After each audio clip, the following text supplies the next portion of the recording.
ಸಲ್ಲಿಸ್ತಾ ಅದೇ ರೀತಿ ಇಂದಿನಿಂದ ಉರಿ ಗದ್ದುಗೆ ಮೇಲೆ ಚಿಂತನೆ ಮಾಡ್ತಕ್ಕಂಥ ಪ್ರೊಫೆಸರ್ BR ಪಾಟೀಲ್ ಅವರಿಗೂ ಶರಣಗಳನ್ನು ಸಲ್ಲಿಸ್ತಾ ನೆರೆದ ಎಲ್ಲ ಶರಣ ತಂದೆ ತಾಯಿಗಳಿಗೆ ಶರಣಾರ್ಥಿ.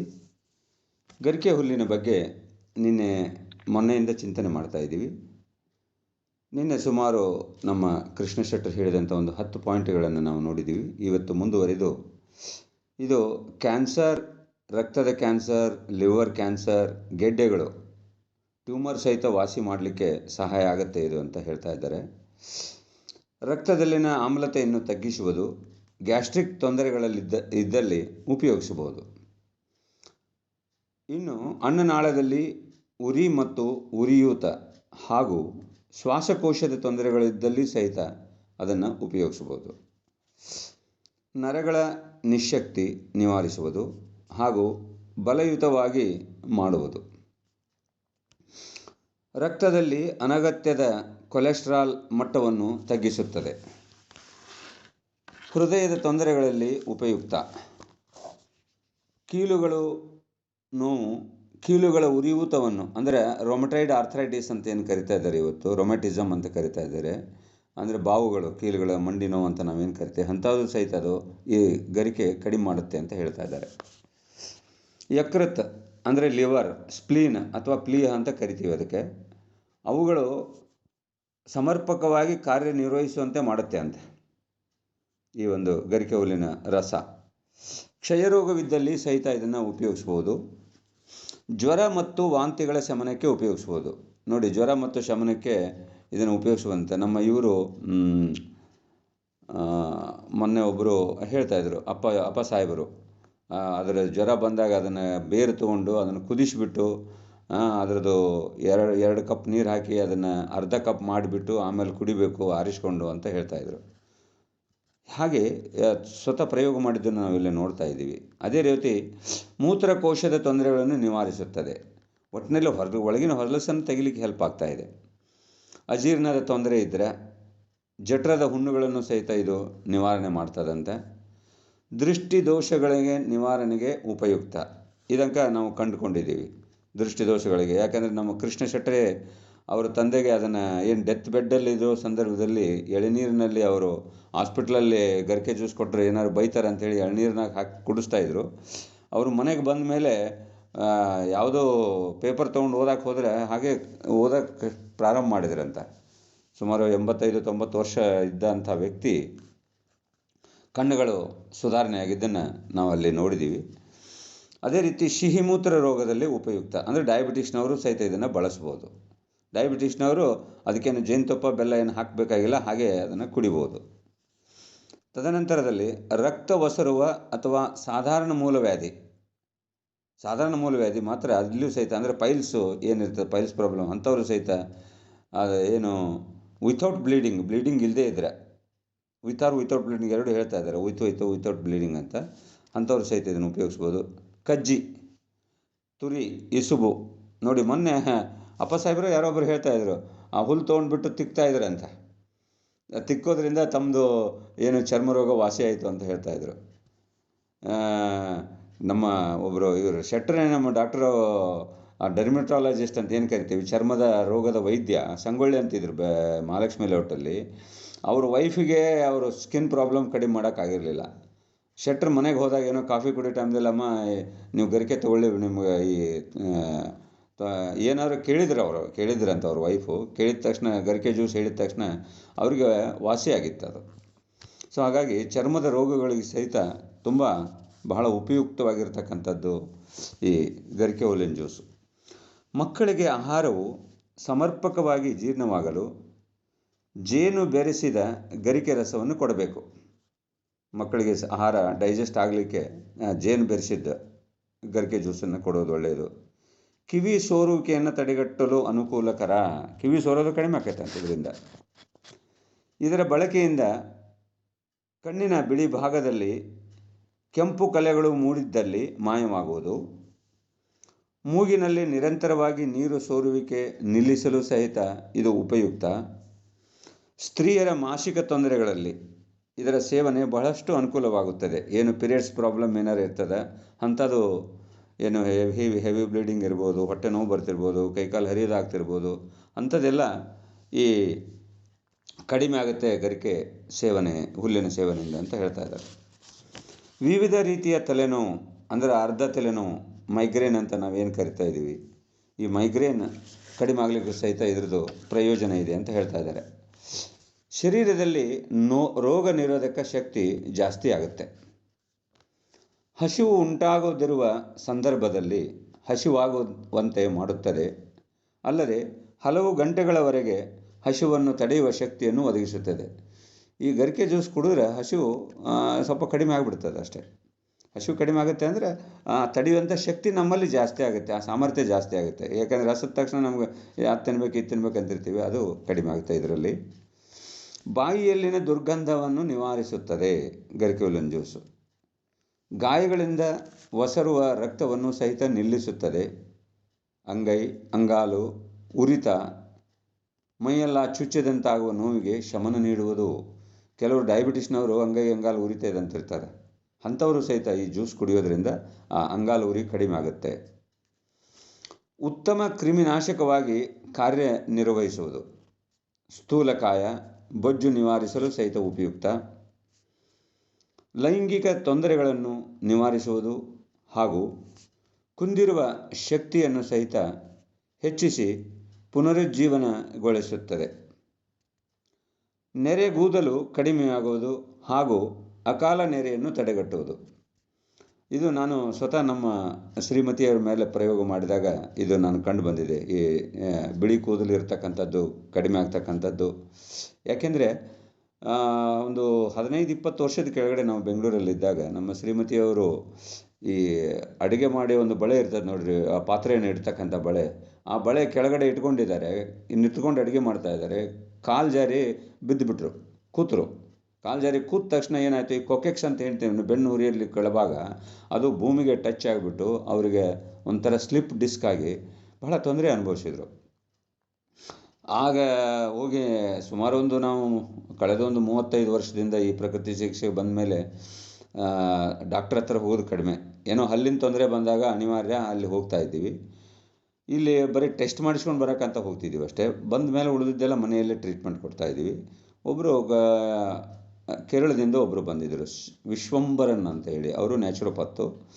ಅವರು ನಮ್ಮ ವಿಳಾಸ ತಗೊಂಡು ಮನೆಗೆ ಬಂದು HSR ಲೇಔಟಲ್ಲಿ ಇತ್ತು ಅವ್ರ ಮಗ ಕೆಲಸ ಮಾಡ್ತಾಯಿದ್ದ.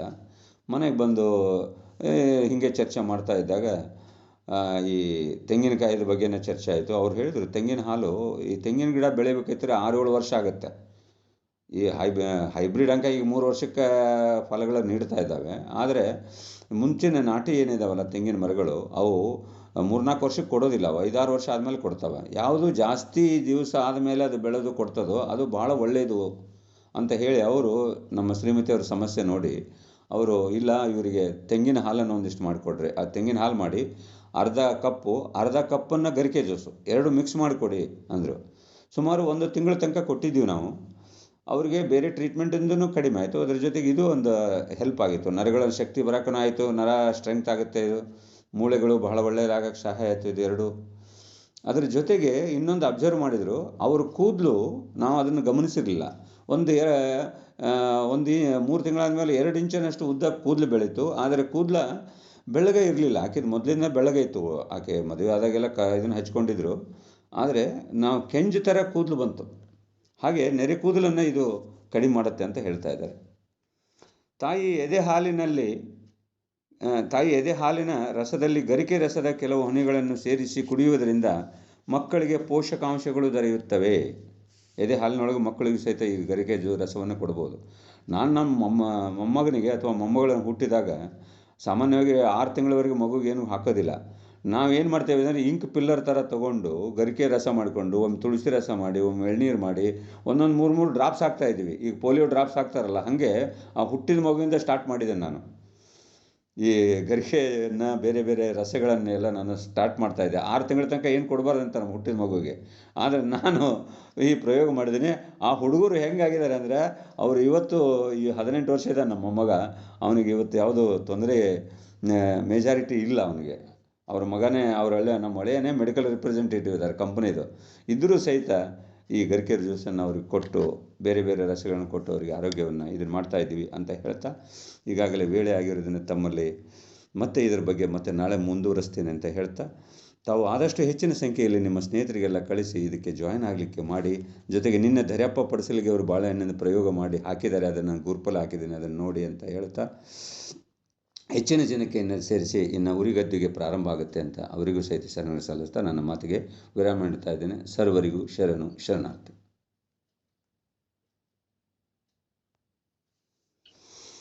ಭಕ್ತಿಯ ಶರಣಾರ್ಥಿಗಳು ಶ್ರೀ ಮಹದೇವಪ್ಪಣ್ಣ ಮುಳುಕೂರವರೇ, ಇಂದು ಗರಿಕೆ ಹುಲ್ಲಿನ ಕುರಿತಾಗಿ ವಿಸ್ತೃತವಾದಂತಹ ಮಾಹಿತಿಯನ್ನ ಕೊಟ್ಟಿದ್ದೀರಿ. ಬಹುತೇಕ ಇನ್ನೂ ಅದರ ವಿವರಣೆ ಉಳಿದಿದೆ ಅಂತ ತಿಳ್ಕೊಂಡು ನಾನು ಭಾವಿಸಿದ್ದೇನೆ. ಇದು ಪ್ರಯೋಗಶೀಲವಾದುದರಿಂದ ಪ್ರಯೋಗ ಮಾಡಿಕೊಂಡು ಇನ್ನೊಬ್ಬರಿಗೆ ಹೇಳುವಂತಹದ್ದು ಇದು ಅನುಭವ. ಆ ಕಾರಣಕ್ಕಾಗಿ ತಾವು ಪ್ರಯೋಗ ಮಾಡಿದ್ದೀರಿ, ನಾನು ಕೂಡ ಪ್ರಯೋಗ ಮಾಡಿದ್ದೇನೆ. ಹಲವಾರು ಇದರ ಬಗ್ಗೆ ಪ್ರಯೋಗಗಳನ್ನ ಮಾಡಿದ್ದಾರೆ. ಇನ್ನು ಹೆಚ್ಚಿನ ಒಂದು ಆಸಕ್ತಿ ಈ ಗರಿಕೆ ಹುಲ್ಲಿನ ಬಗ್ಗೆ ಆಗಬೇಕಾದದ್ದು ಅತಿ ಅವಶ್ಯ ಅನ್ನುವಂತ ಮಾತನ್ನ ನಾವು ಹೇಳ್ತಾ, ಮನೆ ಮದ್ದು ನಮ್ಮಲ್ಲಿರುವಂತ ಈ ಔಷಧೀಯ ಗುಣಗಳಿರುವಂತಹ ಸಸ್ಯಗಳನ್ನ ಬಳಕೆ ಮಾಡಿಕೊಂಡ್ರೆ ಆರೋಗ್ಯವನ್ನ ಚೆನ್ನಾಗಿ ನಾವು ಕಾಪಾಡಿಕೊಳ್ಳಲಿಕ್ಕೆ ಸಾಧ್ಯ ಅನ್ನುವುದನ್ನು ನಾವು ಇವತ್ತ ಅರ್ಥೈಸಿಕೊಂಡು ಜೀವನವನ್ನ ಆ ದಿಸೆಯಲ್ಲಿ ನಡೆಸಿಕೊಂಡು ಹೋಗ್ಲಿಕ್ಕೆ ಪ್ರಯತ್ನ ಮಾಡೋಣ ಅನ್ನುವಂತ ಮಾತನ್ನ ಹೇಳ್ತಾ ವಿವರಣೆಗೆ ತಮಗೆ ಭಕ್ತಿಯ ಶರಣಾರ್ಥಿಗಳು. ಇನ್ಮೇಲೆ ಇಂದು ಪ್ರೊಫೆಸರ್ BR ಪೊಲೀಸ್ ಪಾಟೀಲ್ರು, ಬಾಪುಗೌಡ ಪೊಲೀಸ್ ಪಾಟೀಲ್ರು ಬರೆದಿರುವಂತ ಗದಗಿನ ತೋಂಟದಾರ್ಯ ಜಗದ್ಗುರು ಡಾಕ್ಟರ್ ಸಿದ್ಧಲಿಂಗ ಮಹಾಸ್ವಾಮಿಗಳವರ ಕುರಿತಾದಂಥ ಉರಿಯ ಗದ್ದುಗೆ ಎನ್ನುವ ಕಾದಂಬರಿಯ ಕುರಿತಾದಂಥ ಒಂದು ಚಿಂತನೆ ಈ ಕಾರ್ಯಕ್ರಮದಲ್ಲಿ ಪ್ರಾರಂಭವಾಗ್ತಾ ಇದೆ. ಇದು ಸುಮಾರಾಗಿ 1-2 ತಿಂಗಳ ಕಾಲ ನಡೆಯಬಹುದು ಅನ್ನುವಂತ ಒಂದು ಆಶಾಭಾವನೆಯನ್ನು ನಾವೆಲ್ಲ ಹೊಂದಿದ್ದೇವೆ.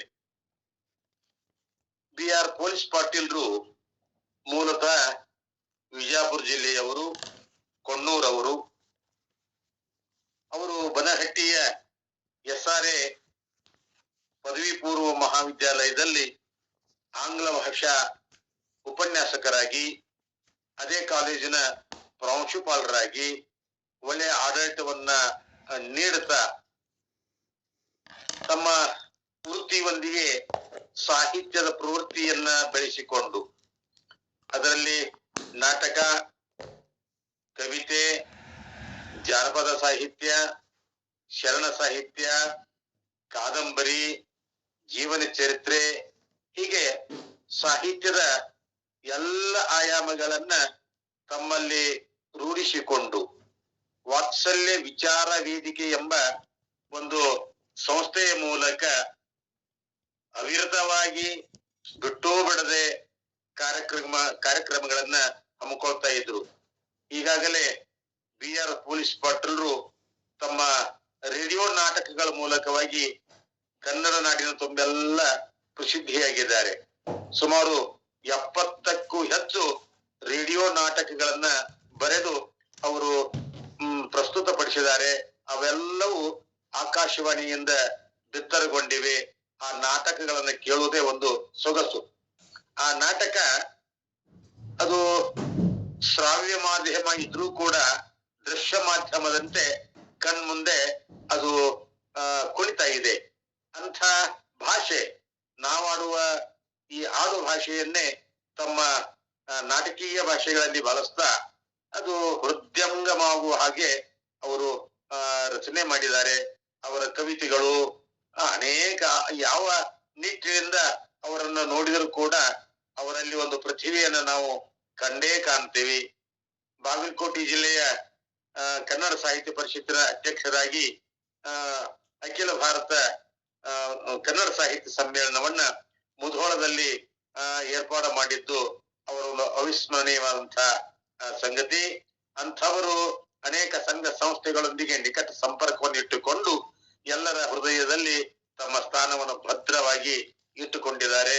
ಅಂತ ಭದ್ರ ಸ್ಥಾನದಲ್ಲಿ ನಾನೂ ಒಬ್ಬ ಅನ್ನೋದನ್ನ ಈ ಸಂದರ್ಭದಲ್ಲಿ ಹೇಳ್ತಾ, ಪ್ರತಿ ವರ್ಷ ವೃತ್ತಿರಂಗ ಭೂಮಿಯ ನಾಟಕಗಳನ್ನ, ಅದರ ಉತ್ಸವಗಳನ್ನ, ನಾಟಕೋತ್ಸವಗಳನ್ನ ಮಾಡ್ತಾ ವೃತ್ತಿರಂಗ ಭೂಮಿಯು ಕೂಡ ಅವರು ಪ್ರೋತ್ಸಾಹವನ್ನ ಕೊಡ್ತಾ ಇದ್ದಾರೆ. ಅಂತ ಒಬ್ಬ ಬಹುಮುಖ ಪ್ರತಿಭೆಯ ಪ್ರಾಧ್ಯಾಪಕರು, ಪ್ರಾಂಶುಪಾಲರು ನಿಮ್ಮೆಲ್ಲರ ಮಧ್ಯದೊಳಗೆ ಇವತ್ತು ಇದ್ದಿದ್ದಾರೆ. ಅಂತವರ ಸಾಂಗತ್ಯದಲ್ಲಿ ನಾವು ಇದ್ದೇವೆ ಅನ್ನೋಂತ ಒಂದು ಅಭಿಮಾನ ಇದೆ. ಅಂಥವರು ತಾವು ಬರೆದಿರುವಂತ ಉರಿ ಗದ್ದಿಗೆಯ ಲೇಖಕರೇ ಆ ಮಾತನ್ನು ಹೇಳೋದ್ರಿಂದ ಮತ್ತಷ್ಟು ನಮಗೆಲ್ಲರಿಗೂ ಅದು ಪ್ರೀತಿಯ ಒಂದು ವಿಷಯ ಆಗ್ತದೆ ಅನ್ನೋದನ್ನು ನಾವೆಲ್ಲ ಗಮನಿಸ್ತಾ ಅವರನ್ನ ನಾನು ಈಗ ಈ ವೇದಿಕೆಗೆ ಬರಮಾಡಿಕೊಳ್ತಾ ಇದ್ದೇನೆ. ಅವರು ತಮ್ಮ ವಿಚಾರಗಳನ್ನ ಪ್ರಸ್ತುತಪಡಿಸಬೇಕೆಂದು ಅವರಲ್ಲಿ ನಾನು ಕೇಳ್ಕೊಳ್ತಾ ಇದ್ದೇನೆ.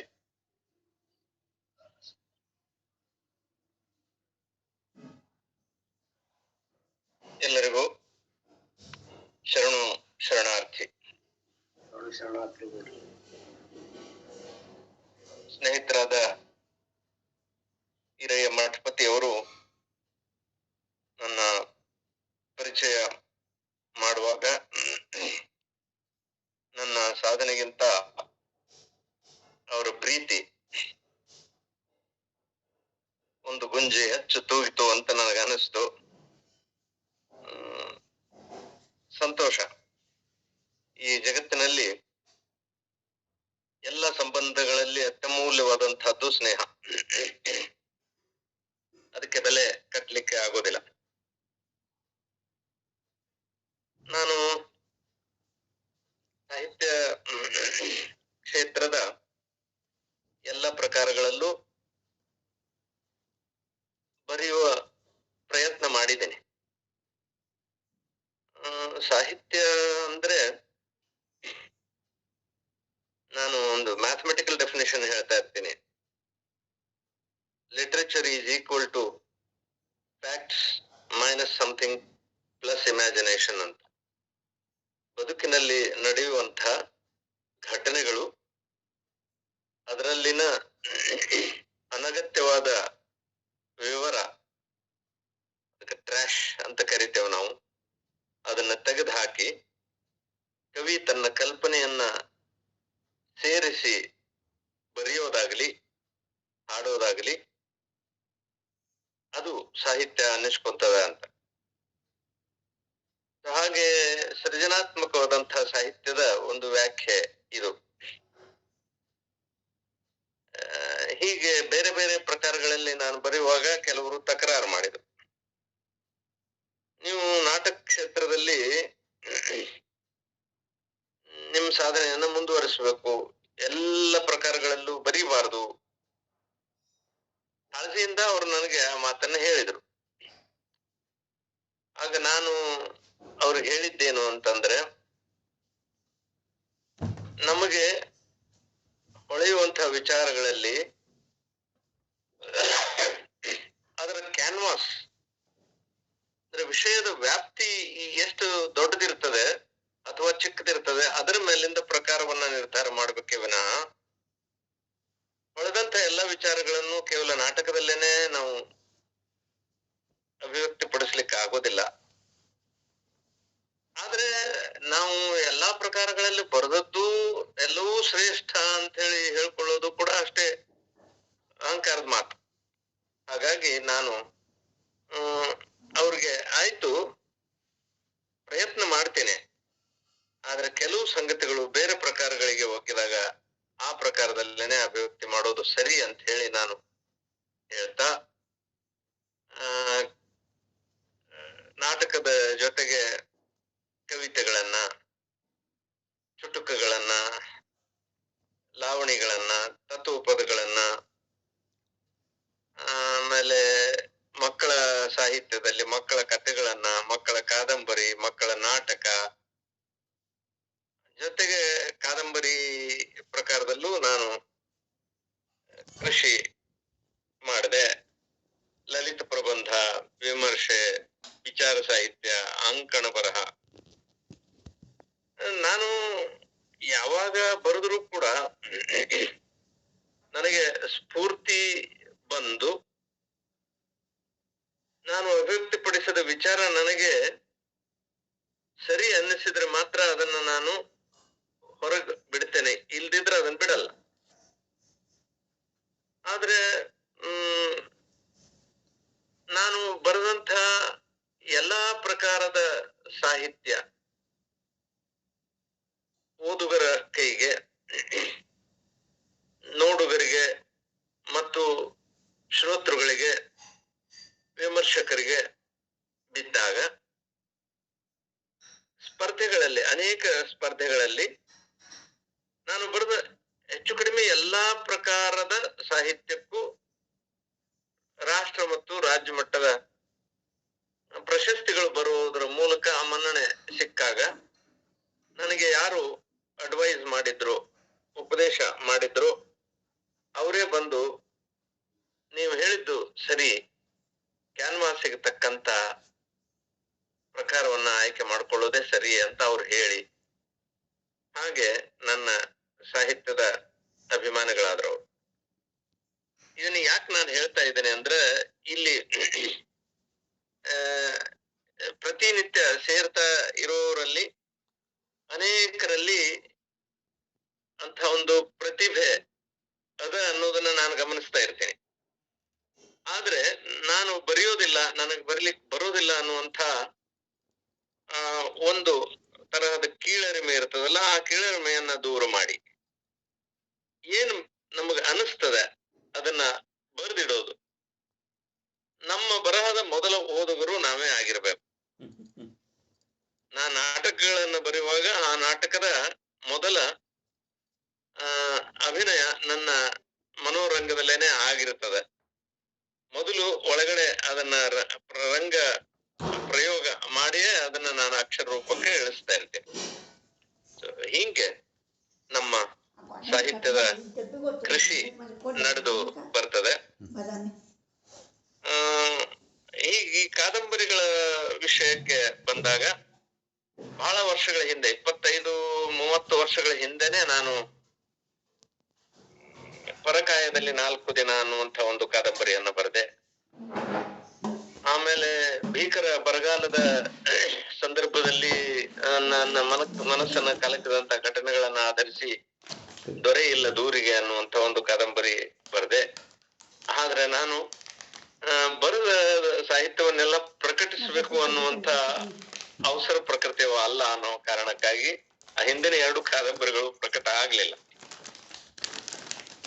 ಮುಂದೆ 2019ನೇ ಇಸ್ವಿಯಲ್ಲಿ ನಾನು ಒಂದು ಕಾರು ನಾನೇ ನಡೆಸ್ತಾ ಇರುವಾಗ ಮುಂದಿನ ಟೈರ್ ಬರ್ಸ್ಟ್ ಆಗಿ ಒಂದು ಅಪಘಾತ ಆಗಿ ನನ್ನ ಕಾಲು ಫ್ರಾಕ್ಚರ್ ಆಗಿತ್ತು. ಬೆಂಗಳೂರಲ್ಲಿ ನಾನು ಆರೈಕೆ ಹೊಂದುತ್ತಾ ಇರೋ ಸಂದರ್ಭದಲ್ಲಿ ನಾಗನೂರು ಶಿವಬಸವ ಸ್ವಾಮಿಗಳ ಉತ್ತರಾಧಿಕಾರಿಯಾಗಿ ನಾಗನೂರು ಮಠಕ್ಕೆ ಬಂದಂತ ಡಾಕ್ಟರ್ ಸಿದ್ದರಾಮ ಮಹಾಸ್ವಾಮಿಗಳವರು ಒಂದ್ ದಿವಸ ಫೋನ್ ಮಾಡಿ ನಮ್ಮ ಶಿವಬಸವ ಸ್ವಾಮಿಗಳ ಜೀವನ ಆಧಾರಿತವಾದಂತಹ ಒಂದು ಕಾದಂಬರಿಯನ್ನ ನೀವು ಬರೀಬೇಕು ಅಂತ ಅವ್ರು ಹೇಳಿದ್ರು. ನನಗೆ ಶಿವಬಸವ ಸ್ವಾಮಿಗಳ ಬಗ್ಗೆ ಹಂಗೆ ನಿಜ ಸಂಪರ್ಕ ಇರ್ಲಿಲ್ಲ, ಮತ್ತೆ ಅವರ ಬಗ್ಗೆ ನನಗೆ ಜಾಸ್ತಿ ಗೊತ್ತಿಲ್ಲ ಅಂತ ಹೇಳಿದಾಗ ಅವರು ಸುಮಾರು ಒಂದು 18-20 ಪುಸ್ತಕಗಳನ್ನ ನನಗೆ ಕಳಿಸಿಕೊಟ್ಟು ನೀವೇ ಈ ಕಾದಂಬರಿ ಬರೀಬೇಕು ಅಂತ ನನಗೆ ಒಂದು ರೀತಿಯ ಆದೇಶ, ಅಂದ್ರೆ ಅದು ಒಂದು ನಾವೇನಂತೀವಿ ಸತ್ತ ಅಂತೀವಲ್ಲ, ಆ ಸತ್ತ ಅವ್ರು ಮಾಡಿದ್ದಕ್ಕಾಗಿ ನಾನು ಶಿವಬಸವ ಸ್ವಾಮಿಗಳ ಜೀವನ ಆಧರಿಸಿದಂತ ಮಹಾವೃಕ್ಷ ಅನ್ನುವಂತ ಈ ಕಾದಂಬರಿಯನ್ನ ನಾನು ಬರೆದೆ. ಅವರ ಜೀವನ ಎಷ್ಟು ಮಹತ್ವದ್ದು ಅಂತ ಅವ್ರ ಬಗ್ಗೆ ಓದ್ತಾ ಹೋದಂಗೆಲ್ಲ ನನಗ ಅನ್ನಿಸಿತ್ತು. ಮಹಾವೃಕ್ಷ ಕಾದಂಬರಿ ಬಹಳ ಜನರ ಮನಸ್ಸನ್ನ ಅದು ಗೆತ್ತು ಅನ್ನುವಂತಹದ್ದಕ್ಕೆ ನನಗೆ ಕನ್ನಡ ಸಾಹಿತ್ಯ ಪರಿಷತ್ತಿನ ಒಂದು ದತ್ತಿ ಪ್ರಶಸ್ತಿ ಮತ್ತು ಶರಣ ಸಾಹಿತ್ಯ ಪರಿಷತ್ತಿನ ಒಂದು ದತ್ತಿ ಪ್ರಶಸ್ತಿ ಮಹಾವೃಕ್ಷ ಕಾದಂಬರಿಗೆ ಬಂತು. ಇದಾದ ನಂತರ 2018ನೇ ಇಸ್ವಿಯಲ್ಲಿ ಅಚಾನಕ್ ಆಗಿ ನಮ್ಮನ್ನ ಆಗಲಿ ಹೋದಂತ ತೋಂಟದ ಸಿದ್ಧಲಿಂಗ ಮಹಾಸ್ವಾಮಿಗಳವರ ಜೀವನವನ್ನ ಆಧರಿಸಿದಂತ ಕಾದಂಬರಿಯನ್ನು ನಾನು ಬರೀಬೇಕು ಅನ್ನುವಂತ ಅಪೇಕ್ಷೆ ಅವರಿಗೆ ತುಂಬಾ ಬೇಕಾದವರಾದಂಥ, ಬಹಳಷ್ಟು ಹತ್ತಿರ ಇದ್ದು ಅವ್ರ ಬದುಕನ್ನ ನೋಡಿದಂಥ, ಅವರ ಸಂಸ್ಥೆಯ ಹಿರೇಮಲ್ಲೂರು ಈಶ್ವರನ್ ಪದವಿ ಪೂರ್ವ ಕಾಲೇಜಿನ ಪ್ರಾಂಶುಪಾಲರಾಗಿರುವಂತ ಶಶಿಧರ ತೋಡ್ಕರ್ ಅವರು ಒಂದು ದಿವಸ ನನ್ನ ಮನೆಗೆ ಬಂದು 18-20 ಪುಸ್ತಕಗಳನ್ನ ಅವ್ರ ಬಗ್ಗೆ ಆಗ್ಲೇ ಬಂದಿರುವಂತ ಪುಸ್ತಕಗಳನ್ನ ನನಗೆ ಕೊಟ್ಟು, ಈ ಕಾದಂಬರಿಯನ್ನು ನೀವೇ ಬರೀಬೇಕು ಅಂತ ನನಗೆ ಅವ್ರು ಹೇಳಿದ್ರು. ನಾನು ಯಾವಾಗ್ಲೂ ಆಗ್ಲಿ ಅಂತ ಒಪ್ಕೊಳ್ಳಲ್ಲ, ಪ್ರಯತ್ನ ಮಾಡ್ತೇನೆ ಅಂದೆ. ಹಾಗೆ ಪ್ರಯತ್ನ ಮಾಡ್ತಾ ಮಾಡ್ತಾ ಮತ್ತೆ ಮತ್ತೆ ಅವ್ರ ಬಗ್ಗೆ ಪುಸ್ತಕಗಳು ಬರ್ತಾನೇ ಇದ್ದು, ಸುಮಾರು 38ರಿಂದ 40 ಪುಸ್ತಕಗಳು ನಾನು ಬರವಣಿಗೆ ಆರಂಭ ಮಾಡೋದಕ್ಕಿಂತ ಮುಂಚೆ ಬಂದು, ಯಾವ ಹೊಸ ಪುಸ್ತಕ ಬಂದ್ರು ಅದನ್ನ ನನಗೆ ಅವರು ಕಳಿಸ್ತಾ ಹೋದ್ರು. ಎಲ್ಲ ಓದಿದೆ ನಾನು.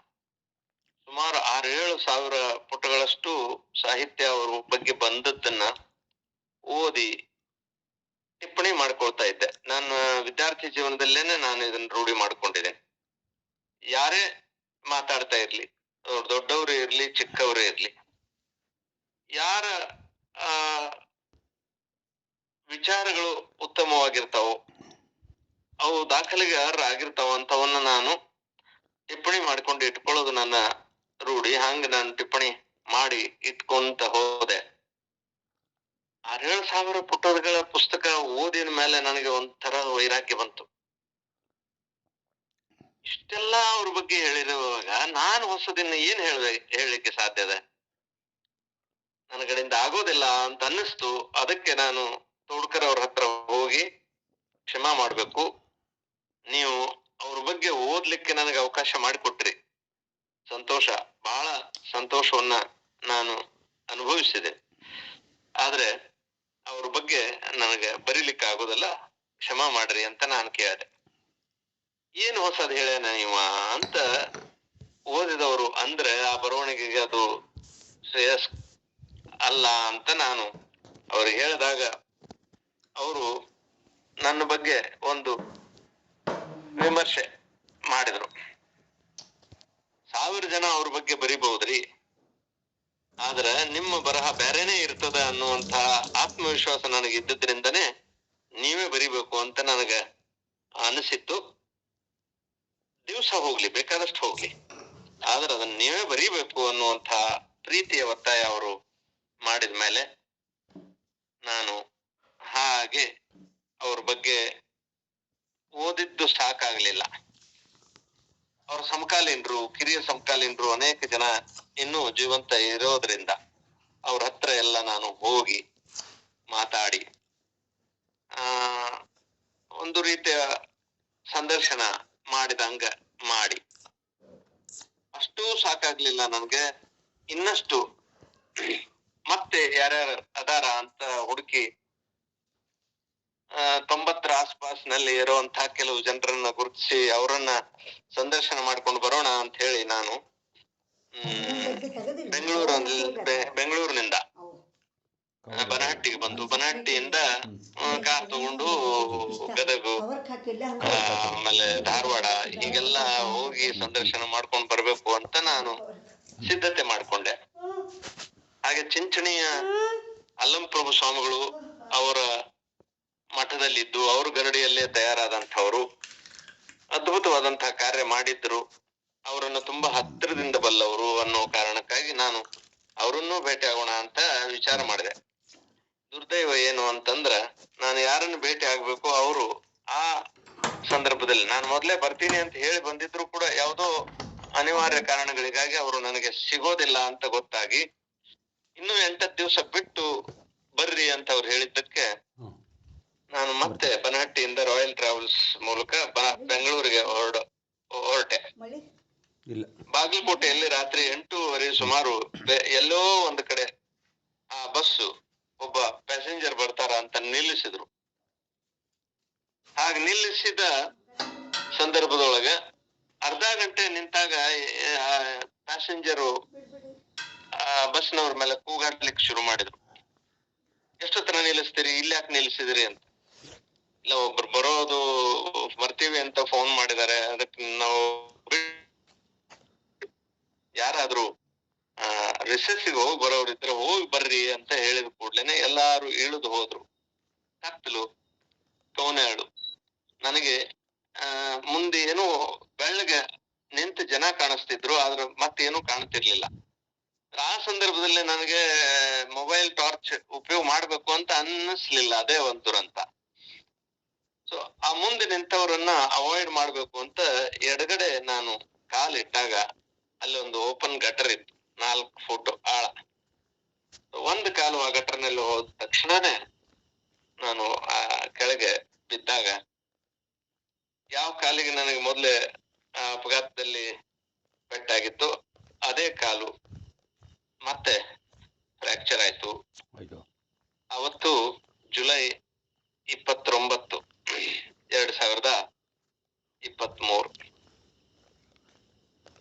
ತೋಂಟದ ಸಿದ್ಧಲಿಂಗ ಸ್ವಾಮಿಗಳವರು 1974ನೇ ಇಸ್ವಿಯ ಜುಲೈ 29ನೇ ತಾರೀಕಿನ ದಿನಾನೇ ಅವರು ಪಟ್ಟಕ್ಕೆ ಬಂದದ್ದು. ಆ ದಿವಸನೇ ಅವರ ಕಾದಂಬರಿ ಬರೆಯೋ ಕಾರಣಕ್ಕಾಗಿನೇ ನಾನು ಪ್ರವಾಸ ಮಾಡ್ತಾ ಇದ್ದಂತ ಸಂದರ್ಭದಲ್ಲೇನೆ ಆ ಅಪಘಾತ ಸಂಭವಿಸಿತು. ತುಂಬಾ ಗಂಭೀರವಾದಂತಹ ಪೆಟ್ಟು ಆಗಿತ್ತು. 2 ಕಡೆಗೆ ಕಾಲು ಫ್ರಾಕ್ಚರ್ ಆಗಿತ್ತು. ವೈದ್ಯರು ನನ್ನ ಎಕ್ಸ್ರೇ ನೋಡಿ ನನಗೆ ಟ್ರೀಟ್ಮೆಂಟ್ ಮಾಡೋ ವೈದ್ಯರೇ ಹೇಳಿದ್ರು, ಬಹಳ ಗಂಭೀರವಾದಂತಹ ಗಾಯ ಇದು, ನೀವು ಬಹಳ ದಿವಸ ವಿಶ್ರಾಂತಿ ತಗೋಬೇಕಾಗ್ತದೆ. ಕಾಯಂ ಆಗಿ ಬಡಿಗೆ ಹಿಡಿದ್ರುನು ಆಶ್ಚರ್ಯ ಇಲ್ಲ ಅನ್ನೋ ಮಾತನ್ನ ಅವ್ರು ಹೇಳಿದ್ರು. ನಾನು ಅದ್ರ ಕಡೆಗೆ ಗಮನ ಕೊಡ್ಲಿಲ್ಲ. ಹೇಳಿದೆ, ನಾನು I am on a mission doctor, I have to write something on a great man. ನನಗೆ ನೀವು ಟ್ರೀಟ್ಮೆಂಟ್ ಕೊಡೋದಷ್ಟೇ, ಇಲ್ಲಿಂದ ಟ್ರೀಟ್ಮೆಂಟ್ ಕೊಟ್ಟು ನನಗೆ ಬೆಂಗಳೂರಿಗೆ ಕಳಿಸ್ಕೊಡ್ರಿ ಅಂತ ಅಷ್ಟೇ ಹೇಳಿದೆ ನಾನು. ಸೊ ಹಾಗೆ ಬಾಗಲಕೋಟೆಯಲ್ಲೇ ಡಾಕ್ಟರ್ ವಾಸನಾಥ್ ಅನ್ನೋರು ನನಗೆ ಆಪರೇಷನ್ ಮಾಡಿ ರಾಡ್ ಹಾಕಿ ಇದನ್ನ ಮಾಡಿ ಬೆಂಗಳೂರಿಗೆ ಕಳಿಸ್ಕೊಟ್ರು. ಸೊ ಇನ್ನು ಯಾರನ್ನೂ ಭೇಟಿ ಆಗೋದು ಬೇಡ, ನೀನು ಬರೀತಾ ಹೋಗುವಂತ ಸಿದ್ಧಲಿಂಗ ಸ್ವಾಮಿಗಳ ಆದೇಶ ನನಗಾಗಿತ್ತು. ಆ ಕಾರಣಕ್ಕಾಗಿ ಹಾಸಿಗೆ ಮೇಲೆ ಇದ್ದುಕೊಂಡೇನೆ ಈ ಉರಿಯ ಗದ್ದುಗೆ ಕಾದಂಬರಿ ಬರೀಲಿಕ್ಕೆ ನಾನು ಆರಂಭ ಮಾಡಿದೆ. ಆಗಸ್ಟ್ ಮೊದಲನೇ ವಾರದಲ್ಲಿ 2023 ಆಗಸ್ಟ್ 2ನೇ ವಾರದಲ್ಲಿ ನಾನು ಈ ಕಾದಂಬರಿಯನ್ನು ಬರೀಲಿಕ್ಕೆ ಶುರು ಮಾಡಿದೆ. ಹಾಸಿಗೆ ಮೇಲೆ ಇದ್ಕೊಂಡೇನೆ ಈ ಕಾದಂಬರಿಯನ್ನ ನಾನು ಬರೆದೆ ಅನ್ನೋದಕ್ಕಿಂತ ನಾನು ಕೈಯಲ್ಲಿ ಪೆನ್ ಹಿಡಿದೆ. ಸಿದ್ಧಲಿಂಗ ಸ್ವಾಮಿಗಳವರು ಅದನ್ನು ಬರೆಸಿದ್ರು ಅಂತ ಅನ್ಕೊಂತೀನಿ. ಸಿದ್ಧಲಿಂಗ ಸ್ವಾಮಿಗಳವರ ವ್ಯಕ್ತಿತ್ವ ಎಂಥದ್ದು ಅನ್ನೋದನ್ನ ನಾನು ಮೊದಲಿಂದ ಅವರ ಸಂಪರ್ಕದಲ್ಲಿದ್ದು ತಿಳ್ಕೊಂಡಿದ್ದೆ. ಅವ್ರ ಬಗ್ಗೆ ನಾನು ಒಂದು ತ್ರಿಪದಿ ರೂಪದ ಒಂದು ಕವಿತೆ ಬರೆದಿದ್ದೆ, ನಿಂತ ನಿಲುವಿಗಿಂತ ನಡೆದ ನಿಲುವು ಎತ್ತರ ಅಂತ. ಶಿವೋಹಂ ದಾಸೋಹಂ ಮಂತ್ರವ ಪಠಿಸುತ್ತ ಶಿವಯೋಗಿ ಸಿದ್ಧಲಿಂಗ ಬಂದಾನ ಗದುಗಿನ ತೋಂಟದ ಮಠದಾಗ ನಿಂತಾನ. ಗುರುಸೇವೆ ಹರಸೇವೆ ಹಗಲಿರುಳು ಜನಸೇವೆ ನನ್ನ ಪಾಲಿಗಿರಲಿ ಎಂದಾನ ಗುರುವರ ನಿದ್ದಿ ನೀರಡಿಕೆ ಮರತಾನ. ಭಕ್ತರೇ ಸಂಪದವು ಭಕ್ತರೇ ಸರ್ವವು ಭಕ್ತರಿಂದಲೇ ಮಠ ಮಾನ್ಯಗಳು ಎನ್ನುತ್ತ ಭಕ್ತರುದ್ಧಾರ ಜಪಿಶಾನ.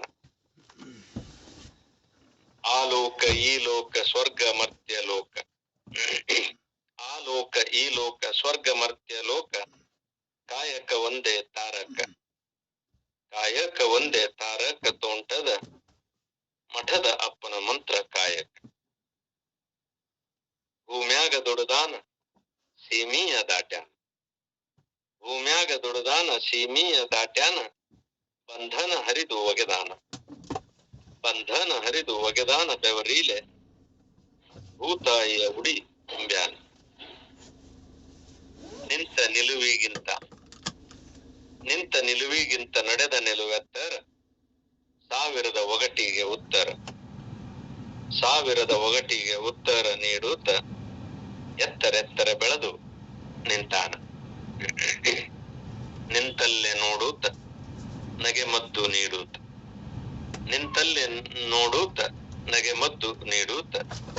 ನಡೆಯುವವರ ಹಾದಿ ಬೆಳಕಾಗ್ಯಾನ ಗುರುವರ ನಮ್ಮೊಳಗಿನ ವಾಣಿ ಆಗ್ಯಾನ. ಹಿಂಗೆ ನನ್ನ ಒಳಗಿನ ವಾಣಿಯಾಗಿ ತೋಟದ ಸಿದ್ಧಲಿಂಗ ಮಹಾಸ್ವಾಮಿಗಳವರು ವರ್ಣರಂಜಿತವಾದಂತಹ ವ್ಯಕ್ತಿತ್ವ ಅವ್ರದ್ದು. ಎಂಥದ್ದು ಅಂತಂದ್ರೆ, ಅವರು 1974ನೇ ಇಸ್ವಿಯಲ್ಲಿ ಆ ಗದಗಿನ ಮಠಕ್ಕೆ ಪೀಠಾಧಿಕಾರಿಯಾಗಿ ಬಂದಾಗ ಅವರ ಮಠದಲ್ಲಿ ಅವರು ಪ್ರಸಾದಕ್ಕೂ ಕೂಡ ಏನೂ ಇರಲಿಲ್ಲ. ಮಠದಲ್ಲಿ ಇದ್ದಂತಹ ಒಟ್ಟುಗಳು ಕಂತಿ ಭಿಕ್ಷಾ ಮಾಡ್ಕೊಂಡು ಬಂದ ಮೇಲೆನೆ ಹಿಂದಿನ ಜಗದ್ಗುರು ಶಿವಕುಮಾರ್ರು ಆಮೇಲೆ ಇವರು ಪ್ರಸಾದ ಮಾಡ್ಬೇಕಾದಂತ ಪರಿಸ್ಥಿತಿ ಇತ್ತು.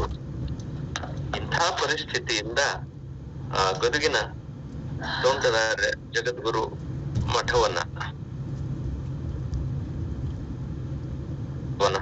ಅದು ಕೇವಲ ನಾಟಕಕ್ಕಲ್ಲ, ಕೇವಲ ಭಾರತಕ್ಕಲ್ಲ, ವಿಶ್ವದಾದ್ಯಂತ ಅದ್ಭುತವಾದಂತಹ ಒಂದು ಮಠ ಅನ್ನೋ ರೀತಿಯಲ್ಲಿ ಪರಿಚಯ ಮಾಡಿಕೊಟ್ರಲ್ಲ, ಆ ಸಿದ್ಧಲಿಂಗ ಮಹಾಸ್ವಾಮಿಗಳವರ ವ್ಯಕ್ತಿತ್ವವನ್ನ ಬರೆಯುವಾಗ ಶೀರ್ಷಿಕೆ ಏನಿರ್ಬೇಕು ಅಂತ ಬಹಳಷ್ಟು ತಲೆ ಕೆಡಿಸ್ಕೊಂಡೆ. ಅವರ ಬಗ್ಗೆ ಓದಿ ಓದಿ ಓದಿ ಓದಿ ನನಗೇನ್ ಅನ್ನಿಸ್ತು ಅಂತಂದ್ರೆ, ಅವರು ಕೂತದ್ದು ಜಗದ್ಗುರು ಪೀಠ ಆಗಿರ್ಲಿಲ್ಲ, ಅದೊಂದು ಉರಿಯ ಗದ್ದೆಗೆ ಆಗಿತ್ತು ಅಂತ ಒಂದ್ ದಿವ್ಸ ನನಗೆ ಹೊಳೆಯಿತು. ಆ ಸಂದರ್ಭದಲ್ಲೇ ಉರಿಯ ಗದ್ದುಗೆ ಅನ್ನುವಂತಹ ಶೀರ್ಷಿಕೆಯನ್ನ ಆಯ್ಕೆ ಮಾಡಿಕೊಂಡು ಈ ಕಾದಂಬರಿಯನ್ನ ಬರೀಲಿಕ್ಕೆ ಆರಂಭ ಮಾಡಿದೆ. ಸುಮಾರು 360 ಪುಟಗಳ ಈ ಕಾದಂಬರಿ. ಅವರು ಬದುಕಿದ್ದು 69 ವರ್ಷ. ಹಾಗೆ ನಾನು ಈ ಕಾದಂಬರಿಯಲ್ಲಿ 69 ಅಧ್ಯಾಯಗಳಲ್ಲಿ ಅದನ್ನ ನಾನು ಚಿತ್ರಿಸ್ತಾ ಹೋದೆ. ಇದನ್ನ ನಾನು ಹೇಳೋದು ಬೇಡ, ಮೂರನೇ ವ್ಯಕ್ತಿಯಾಗಿ ಅವರೇ ಹೇಳಿದ ರೂಪದಲ್ಲಿ ಅದನ್ನ ಬರೆಯೋದು ಸರಿ ಅಂತ ನನಗನ್ನಿಸ್ತು. ಆ ತಂತ್ರವನ್ನ ನಾನು ಇಲ್ಲಿ ಅಳವಡಿಸಿಕೊಂಡು ಉರಿಯ ಗದ್ದುಗೆ ಅನ್ನುವಂಥ ಕಾದಂಬರಿಯನ್ನ ಬರೆದೆ. ಅದು ಪ್ರಕಟ ಆದ 1.5 ತಿಂಗಳಲ್ಲೇನೆ ಅದರ 2ನೇ ಮುದ್ರಣ ಕಂಡಿತು. ಅದರ ಲೋಕಾರ್ಪಣೆ ಕೂಡ ಹೋದ ತಿಂಗಳು ವಿಜಯಪುರದಲ್ಲಿ ಆಯ್ತು.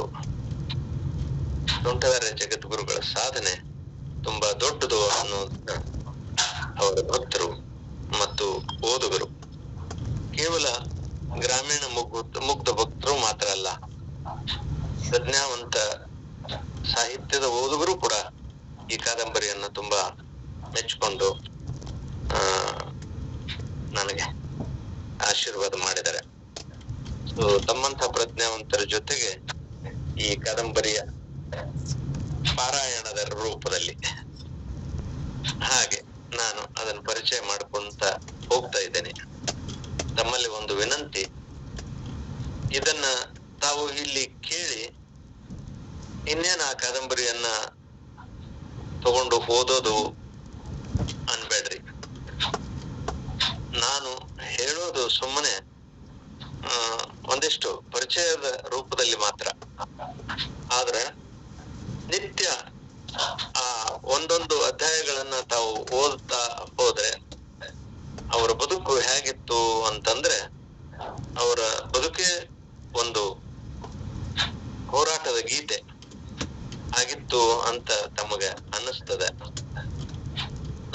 ವಿಶೇಷವಾಗಿ ಲಿಂಗಾಯತರಲ್ಲಿ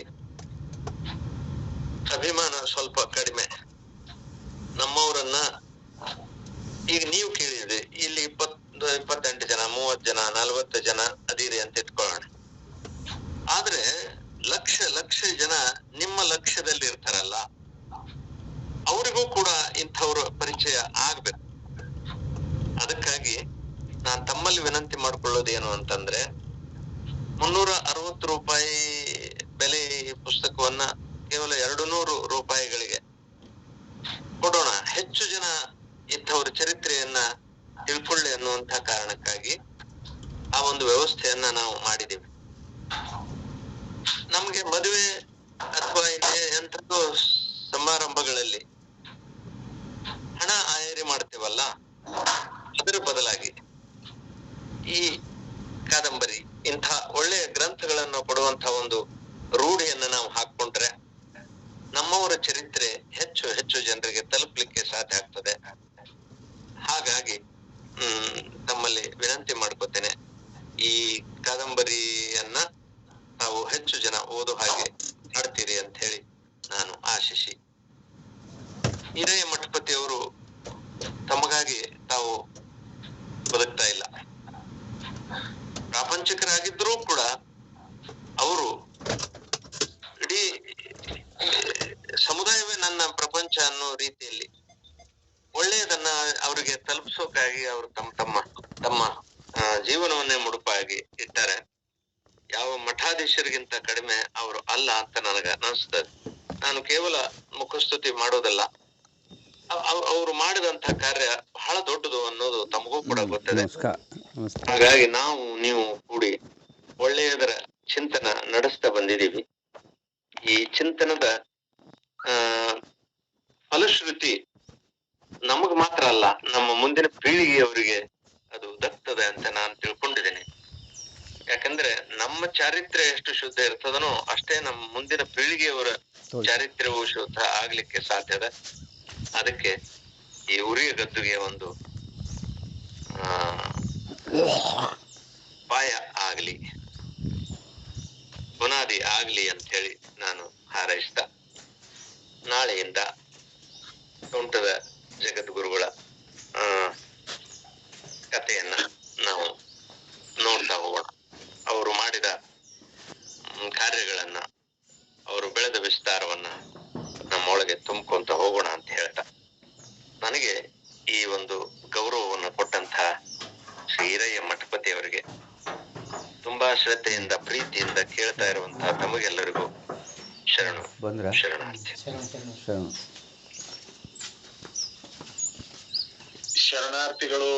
ಶ್ರೀ ಬಾಪುಗೌಡ ಪೊಲೀಸ್ ಪಾಟೀಲ್ ಅವರೇ, ಇಂದು ತಾವೆಲ್ಲ ಈ ಕಾದಂಬರಿ ಬರೆಯಲು ಹೇಗೆ ಅವಕಾಶ ಸಿಕ್ತು, ಅದಕ್ಕೆ ಕಾರಣರು ಯಾರು, ನಡೆದ ಘಟನೆ, ಇವೆಲ್ಲ ನಿಮ್ಮ ಮನದಾಳದ ಮಾತುಗಳನ್ನ ಎಲ್ಲರ ಹೃದಯದ ಅಂಗಳದೊಳಗೆ ಚೆಲ್ಲಿದ್ದೀರಿ. ಅವೆಲ್ಲವುಗಳನ್ನ ನಾವು ಆತ್ಮೀಯತೆಯಿಂದ ಸ್ವೀಕಾರ ಮಾಡಿಕೊಂಡಿದ್ದೇವೆ. ನೀವು ಆರಂಭ ಮಾಡಿದ ವಾತ್ಸಲ್ಯ ವಿಚಾರ ವೇದಿಕೆಯ ಒಂದು ಪರಿಣಾಮವಾಗಿ ಹಾರುಗೇರಿಯಲ್ಲಿ ಸ್ನೇಹ ಕುಂಜ ವಿಚಾರ ವೇದಿಕೆ ಆರಂಭವಾಯಿತು. ಅದಕ್ಕೆ ಪ್ರೇರಕರು ನೀವೇ ಅನ್ನೋದನ್ನ ನಾನು ಬಹಳ ಪ್ರಾಂಜಲ ಮನಸ್ಸಿನಿಂದ ಹೇಳ್ತಾ ಇದ್ದೇನೆ. ಆ ನಂತರ ಆರಂಭಗೊಂಡಿದ್ದು ಶರಣ ವಿಚಾರ ವಾಹಿನಿ. ಆ ಸ್ನೇಹ ಕುಂಜ ವಿಚಾರ ವೇದಿಕೆ ಸಾಹಿತ್ಯದ ಕುರಿತಾದಂತ ಕಾರ್ಯಕ್ರಮಗಳನ್ನ ಮಾಡ್ತಾ ಸುಮಾರು ಒಂದು 4-5 ವರ್ಷ ನಡ್ಕೊಂಡು ಬಂತು. ಅದರಲ್ಲಿ ಒಂದು 3 ಪುಸ್ತಕಗಳನ್ನು ಕೂಡ ನಾವು ಪ್ರಕಟ ಮಾಡಿದ್ದೀವಿ. ಒಂದು ವರ್ಷ ರಾಷ್ಟ್ರಕವಿ ಕುವೆಂಪುರವರ ಸಾಹಿತ್ಯವನ್ನ ಪ್ರತಿ ತಿಂಗಳ ಒಂದೊಂದು ಸಾಹಿತ್ಯವನ್ನ ನಾವು ಅಧ್ಯಯನ ಮಾಡ್ತಾ ಚಿಂತನ ಮಾಡ್ತಾ ಅವುಗಳನ್ನ ಅಕ್ಷರ ರೂಪದಲ್ಲಿ ಹಿಡಿದಿಟ್ಟು ಕುವೆಂಪು ಕೃತಿ ಸಮೀಕ್ಷೆ ಅನ್ನುವಂತ ಒಂದು ಪುಸ್ತಕವನ್ನ ಹೊರತಂದಾಗ, ಆ ಪುಸ್ತಕವನ್ನ ಕುವೆಂಪುರವರಿಗೆ ಕಳಿಸಿಕೊಟ್ಟಾಗ ಬಹಳ ಪ್ರೀತಿಯಿಂದ ಒಂದು ಪತ್ರವನ್ನು ಕೂಡ ಅವರು ಬರೆದ್ರು ಅನ್ನೋದನ್ನ ನಾನು ಬಹಳ ಪ್ರೀತಿಯಿಂದ ಸಂತೋಷದಿಂದ ಮಾತನ್ನ ತಿಳಿಸ್ತಾ ಇದ್ದೇನೆ. ಆಮೇಲೆ ಆ ಒಂದು ಜಾನಪದ ಸಾಹಿತ್ಯದ ಕುರಿತಾಗಿ 1 ವರ್ಷದವರೆಗೆ ಪ್ರತಿ ತಿಂಗಳ ನಾವು ಚಿಂತನೆ ಮಾಡ್ತಾ ಮಾಡ್ತಾ ಮಾಡ್ತಾ ಅವುಗಳನ್ನು ಕೂಡ ಅಕ್ಷರ ರೂಪದಲ್ಲಿ ಹಿಡಿದಿಟ್ಟು ಮುತ್ತು ಸುರಿದಾವ ಅನ್ನುವಂಥ ಒಂದು ಜನಪದ ಸಂಕಲನವನ್ನು ಕೂಡ ಹೊರತಂದೆ. ಇದೇ ರೀತಿಯಾಗಿ ನಾಟಕದ ಕುರಿತಾದಂತಹ ಹವ್ಯಾಸ ನನಗೂ ಇರುವುದರಿಂದ ನಮ್ಮ ಪ್ರಭುಸ್ವಾಮಿ ಮಳಿಮಠ ಅವರನ್ನ ಹಾರಿಗೆರಿಗೆ ಬರಮಾಡಿಕೊಂಡು ಒಂದು 20 ದಿನಗಳ ರಂಗಭೂಮಿ ಈ ಕಾರ್ಯಾಗಾರವನ್ನ ಮಾಡ್ತಾ ಅನೇಕ ವಿದ್ಯಾರ್ಥಿಗಳಲ್ಲಿ ಆ ನಾಟಕದ ಕುರಿತಾದಂತಹ ಒಂದು ಉತ್ಸುಕತೆ ಮೂಡುವ ಹಾಗೆ ಮಾಡಿ ಒಂದು ಸಂಕಲನವನ್ನು ಕೂಡ ನಾವು ಹೊರತಂದೀವಿ. ಅದರ ನೆನಪಿನಲ್ಲಿ ಒಂದು ಸಣ್ಣ ಕಥಾ ಸಂಕಲನವನ್ನು ಕೂಡ, ಆ ಕಥಾ ಸಂಕಲನ ಬಹುತೇಕ ಕನ್ನಡ ಸಾಹಿತ್ಯದಲ್ಲಿ ಒಂದು ವಿಶಿಷ್ಟವಾದಂತ ಸಾಹಿತ್ಯ ಅಂತ ತಿಳ್ಕೊಂಡಿದ್ದೇನೆ. ಅದು ನಾವು ಗ್ರಾಮೀಣ ಭಾಗದಲ್ಲಿ ಇರೋದ್ರಿಂದ ಅದಕ್ಕೆ ವ್ಯಾಪಕವಾದಂತ ಪ್ರಚಾರ ಸಿಗ್ಲಿಕ್ಕೆ ಆಗ್ಲಿಲ್ಲ. ಅದೇ ಒಂದು ಶಹರದಲ್ಲಿ ಆಗಿದ್ರೆ ಬಹಳ ದೊಡ್ಡ ಒಂದು ಸಾಹಿತ್ಯ ಪ್ರಕಾರ ಅಂತ ಅನಿಸ್ತಿತ್ತು. ನಾವು ಕಥಾ ಕಮ್ಮಟವನ್ನ ನಡೆಸಿದಂತ ಸಂದರ್ಭದಲ್ಲಿ ಸುಮಾರು ಒಂದು 20 ಜನ ಯುವಕರು ಆ ಕಮ್ಮಟದಲ್ಲಿ ಭಾಗವಹಿಸಿದ್ರು. ಆ ಸಂದರ್ಭದಲ್ಲಿ ಅವರಿಗೆ ಟ್ರೈನಿಂಗ್ ಕೊಟ್ಟ ಮೇಲೆ, ತರಬೇತಿ ಕೊಟ್ಟ ಮೇಲೆ ಅದಕ್ಕೆ ನಮ್ಮ ಲಿಂಗೈಕ್ಯ ಬಗಿ ಎಲ್ಲಟ್ಟಿಯವರು ಕೂಡ ಆಗಮಿಸಿ 2-3 ದಿನಗಳವರೆಗೆ ನಮ್ಮೊಂದಿಗೆ ಇದ್ದು ಅದನ್ನ ನಡೆಸಿಕೊಟ್ರು. ಅದನ್ನ ನಾವು ಒಂದೇ ತಲೆಬರದ ಅಡಿಯಲ್ಲಿ ಸುಮಾರು 13 ಕಥೆಗಳನ್ನ ಆಯ್ಕೆ ಮಾಡಿ, ತಲೆಬರ ಒಂದೇ, ಅವರು ಯಾರ್ಯಾರ ಮನೋಕ್ಷದಲ್ಲಿ ಯಾವ ಭಾವನೆಗಳು ಮೂಡ್ತಾವ ಆ ತಲೆಬರಕ್ಕೆ ಅಂತ ತಿಳ್ಕೊಂಡು ಒಂದು ಪ್ರಯೋಗ ಮಾಡಿದಾಗ ಅದು ಬೆಳಕು ಹರಿದಿತ್ತು ಅನ್ನುವಂಥ ತಲೆಬರದಿಂದ ಒಂದು ಸಣ್ಣ ಕಥಾ ಸಂಕಲನ ಕೂಡ ಹೊರಬಂತು. ಇದಕ್ಕೆಲ್ಲ ಪ್ರೇರಣೆ BR ಪೊಲೀಸ್ ಪಾಟೀಲ್ರೇ ಅಂತಂದ್ರ ತಪ್ಪಾಗೋದಿಲ್ಲ. ಯಾಕಂದ್ರೆ ನಾವು ಪ್ರೇರಕರನ್ನ ನಡೆಸಬೇಕಾದದ್ದು ಅತಿ ಅವಶ್ಯ. ಆ ನಂತರ ನಾನು ಈ ಶರಣ ಸಾಹಿತ್ಯದ ಕಡೆಗೆ ನನ್ನ ಒಲವು ಯಾಕೆ ಜಾಸ್ತಿ ಆಯ್ತಂದ್ರೆ, ಕರ್ತಾರನ ಕಮ್ಮಟವನ್ನ ನಾನು ಓದಿ ಮುಗಿಸಿದೆ. Doctor H. ತಿಪ್ಪೇರುದ್ರ ಸ್ವಾಮಿ ಅವರ ಆ ಮಹಾ ಕಾದಂಬರಿಯನ್ನು ಓದಿದೆ. ಆ ಕಾದಂಬರಿಯನ್ನು ಓದಿದ ಮೇಲೆ ಯಾಕೆ ನಾನು ಒಂದಿಂತ ಸಂಸ್ಥೆಯನ್ನ ಕಟ್ಟಬಾರದು ಅನ್ನುವಂತ ಒಂದು ಸಣ್ಣ ಆಸೆ ನನ್ನಲ್ಲಿ ಚಿಗುರಿ, ನಾನು ನನ್ನ ವಿದ್ಯಾಗುರುಗಳಾಗಿರುವಂತ ಶ್ರೀ ಡಾಕ್ಟರ್ ಸಂಗಮೇಶ್ ಬಿರಾದರ್ ಅವರ ಕಡೆಗೆ ಜಮಖಂಡಿ ಹೋಗಿ ಅವರೊಂದಿಗೆ ಚಿಂತನೆ ಮಾಡಿದಾಗ ಅವರೇ ಶರಣ ವಿಚಾರವಾಹಿನಿ ಅನ್ನಂತ ಹೆಸರನ್ನ ಸೂಚಿಸಿದರು. ಅದು ಡಿಸೆಂಬರ್ 29 ರಾಷ್ಟ್ರಕವಿ ಕುವೆಂಪುರವರ ಜನ್ಮ ದಿನದಂದೇ 1989ರಲ್ಲಿ ಜನ್ಮ ತಾಳಿದ ಆ ಸಂಸ್ಥೆ ಇಂದು ತನ್ನ 35 ಸಾರ್ಥಕ ವರ್ಷಗಳನ್ನ ಮಾಡಿ ಅಲ್ಲಿಂದ ಇಲ್ಲಿವರೆಗೆ ಹರಿಯುವ ಗಂಗೆಯಾಗಿ ಆ ಶರಣ ವಿಚಾರವಾಹಿನಿ ನಾಡಿನ ತುಂಬೆಲ್ಲ ಸಂಚಾರ ಮಾಡ್ತಾ ಇದೆ. ಇಂಥದಕ್ಕೆಲ್ಲ ಪ್ರೇರಕರೇ ನಮ್ಮ ಬಾಪುಗೌಡ ಪಾಟೀಲ್ರು ಅಂತ ತಿಳ್ಕೊಂಡು ನಾನು ಬಹಳ ಪ್ರಾಂಜಲ ಮನಸ್ಸಿನಿಂದ ಹೇಳ್ತಾ ಇದ್ದೇನೆ. ಅವರ ವಾತ್ಸಲ್ಯ ವಿಚಾರ ವೇದಿಕೆ ನನ್ನೊಳಗ ಇಂಥ ವಾತ್ಸಲ್ಯವನ್ನ ತುಂಬಿ ತಮ್ಮೆಲ್ಲರ ಸೇವೆಯನ್ನು ಮಾಡುವ ಅವಕಾಶವನ್ನ ಕಲ್ಪಿಸಿ ಕೊಟ್ಟಿದ್ದೇನಂತ ಮಾತನ್ನು ಹೇಳ್ತಾ, ಇಂದು ಪ್ರಾಸ್ತಾವಿಕವಾಗಿ ಅವರು ಉರಿ ಗದ್ದಿಗೆಯ ಹಿನ್ನೆಲೆಯನ್ನ ಕೂಡ ಹೇಳಿದ್ದಾರೆ. ನಾಳಿನ ದಿವಸ ಅದರ ಮುನ್ನೆಲೆಯಾಗಿ ಕಥಾ ಪ್ರಾರಂಭ ಆಗ್ತದ. ಹೆಚ್ಚಿನ ಸಂಖ್ಯೆಯಲ್ಲಿ ತಾವೆಲ್ಲರಿದರಲ್ಲಿ ಭಾಗವಹಿಸುವಂತೆ ತಾವೆಲ್ಲ ಪ್ರೇರೇಪಣೆ ನೀಡಬೇಕು. ಇದು ಹೆಚ್ಚು ಹೆಚ್ಚು ಹೆಚ್ಚು ಜನರಿಗೆ ತಲುಪಬೇಕು ಅನ್ನುವಂತ ಒಂದು ಸದಾಶಯ ಮುಂದಾಗಿದೆ. ಪೂಜ್ಯರ ಬದುಕೇ ಒಂದು ವಿಸ್ಮಯ. ಅವರ ಆ ವಿಸ್ಮಯ ಬದುಕನ್ನ ನಾವು ಕೇಳ್ತಾ ಕೇಳ್ತಾ ಕೇಳ್ತಾ ಹೋದಂಗ ಒಬ್ಬ ವ್ಯಕ್ತಿ ಇಷ್ಟೆಲ್ಲ ಮಾಡಬಲ್ಲನೆ, ಸಾಧ್ಯವೇ ಅನ್ನುವಂತ ಪ್ರಶ್ನೆಗಳು ನಮ್ಮ ತಲೆಯಲ್ಲಿ ಸುಳಿತಾವ.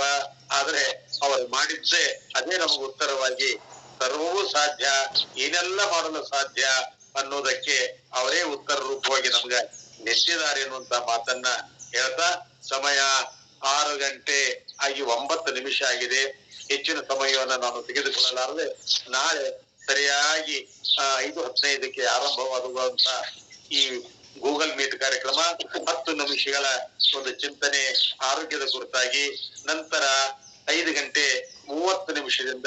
6 ಗಂಟೆಯವರೆಗೆ ಈ ಉರಿಯ ಗದ್ದುಗೆಯ ಒಂದು ಪ್ರಸ್ತಾವನೆ ಪ್ರಾರಂಭ ಆಗ್ತದೆ ಅನ್ನುವಂತ ಮಾತನ್ನು ಹೇಳ್ತಾ ಭಾಗವಹಿಸಿದ ತಮ್ಮೆಲ್ಲರಿಗೂ ಇಲ್ಲಿವರೆಗೆ ತಮ್ಮ ಅನುಭವವನ್ನು ಎಡೆ ಮಾಡಿರುವಂತಹ ಶ್ರೀ ಬಾಪುಗೌಡ ಪಾಟೀಲ್ ಅವರಿಗೂ ತಮ್ಮೆಲ್ಲರಿಗೂ ಭಕ್ತಿಯ ಕ್ಷಣಾರ್ಥಿಗಳನ್ನು ಸಲ್ಲಿಸ್ತಾ ತಂದೆ ನೀನು, ತಾಯಿ ನೀನು,